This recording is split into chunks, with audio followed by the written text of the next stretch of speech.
Hi, I'm Dr. Marc Reynolds, and I'm going to help you sing and perform more like the top artists around the world. I'm a professional voice teacher, performance coach, and opera stage director.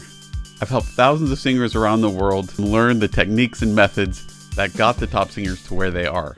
Today, I'm really excited to share with you a new project that I've been working on. Some of you may have tried the Amino app. I was really excited when Amino reached out to me and wanted to sponsor a video, and then found out what they really did, and that it would actually let me do a video series that I've been wanting to work on for a while. Let me walk you through Amino for a second here, and then we'll be right into the video that we're doing today on BTS. So here we go. If you go onto your phone, if you'll go to the top here, the search bar, if you type in Dr. Marc, you're gonna see that my name's there at the top. You're gonna see the video that I put up. Then you'll see me post more as time goes on.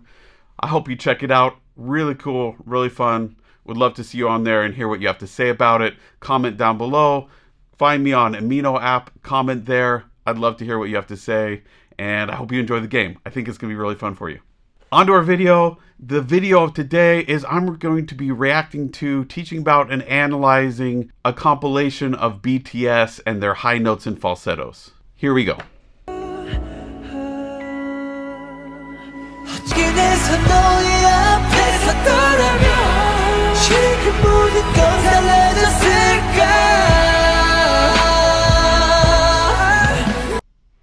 Okay, so if you know me, you know that I'm not a big fan of the term falsetto. I think it implies some things that get people really confused and get them into trouble. And I'm not sure it's totally accurate in the first place if we're talking about using the false vocal folds. There's debate there on whether we're really using the false vocal folds or not. And in my thoughts from what I've read and studied is that I don't think we really are. I think what we're calling falsetto is actually a change in placement, where we take that placement back and we increase the airflow. Where if all of a sudden we take that placement of that people call falsetto, take the placement forward, get that airflow balanced, then all of a sudden becomes head voice. We drop this larynx, all of a sudden we get a more full voiced upper register there. And that brings me to my other term of registers. I get frustrated there too, because I think it causes problems in teaching students where they start thinking that they really have to make these registers happen, that that's the right thing. They get focused on it.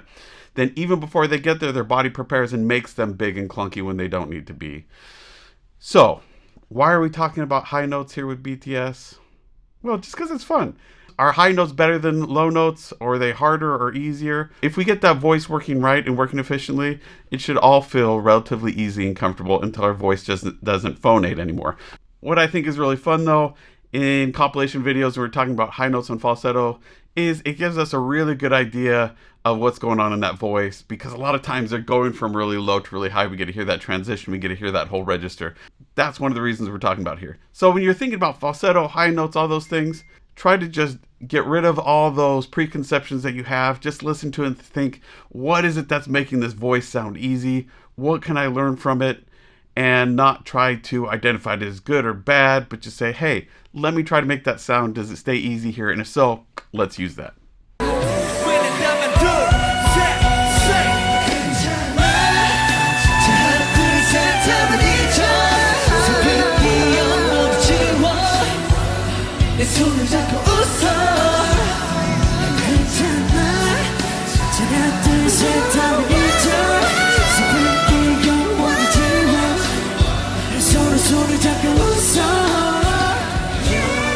Okay, that segment right there is part of what I made my game around. Go check it out on Amino apps. It's gonna be cool. I love it. Here in this moment, some things you want to watch for, especially when we're singing these high notes, is we want to look for tension and stress, especially here in our neck. Is it really grabbing, getting tight? Are other muscles getting tight? Are we bunching up? The place to look for trouble is actually right before someone goes to sing that high note. You'll see that they're gonna get in trouble by these abs wanting to grab and get tight beforehand, constriction, tightness in the jaw.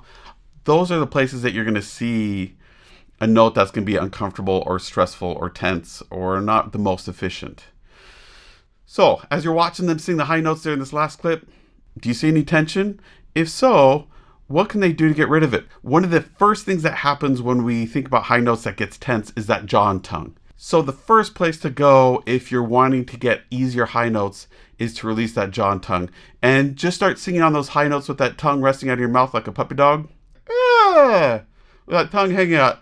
And it shouldn't pull back. It shouldn't get tight or tense as we're singing different pitches. It should just stay comfortable. Then you're ready for the next step to let that tongue fall back into its normal speech-like place and try to sing, though, with that same kind of passive tongue position. The other thing you need to make sure is that that jaw is staying released. The jaw and tongue tension are going to go together. So you want to make sure that as you're singing, you can kind of do this Home Alone face thing where you have your hands here and you're just singing on pitches there.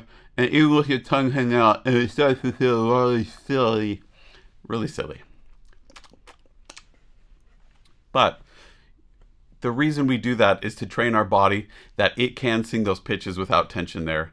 And even if mentally you understand it, subconsciously, our subconscious has to believe us. So those are two really great exercises that you can use today to try to release those high notes, get them more easy, get them more relaxed and comfortable. How do I know if I'm singing right or if it's wrong or whatever?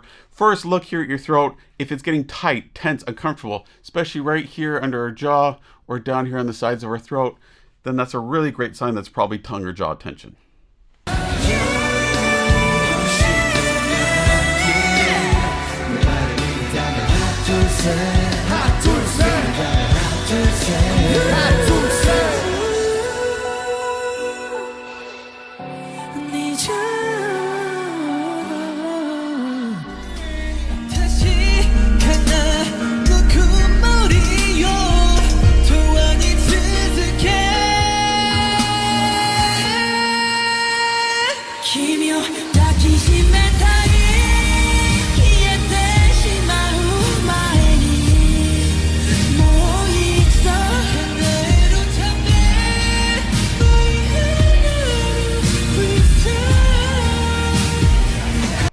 So why would we choose to use that falsetto sound and bring it back and kind of get breathy and soft?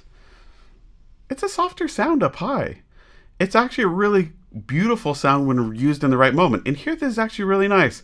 Can they sing up there in that really bright, pingy place? Sure, but here they don't. And to great effect. It lets us relax a little bit more. It's a little easier on the ears, isn't as exciting. So emotionally, it lets us stay a bit more calm. And has a bit more romantic of a feel when we're talking about pop tradition.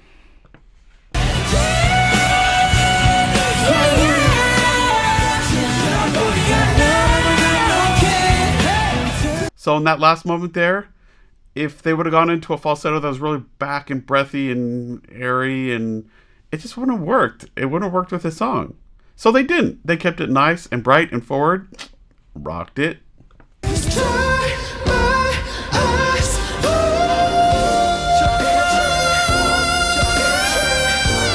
Did you hear that? Placement went from way far back to really far forward. He just demonstrated everything that I was talking about there in terms of this falsetto-y sound that we associate with falsetto to this really bright forward placement that has more substance to it, that has more core and that just pops right on out. Love it! Way to go! Don't forget to check out the Amino app and look me up there. Don't forget to check me out on Scaleabout. It's a great way to get a quick personalized response from me or to see if we might be a good fit for lessons. And of course, if you want a voice lesson or performance coaching or want me to work with you or your group to help you sing easier or perform at a consistently higher level, book a time with me at mrperformingartsstudio.com. I look forward to working with you online.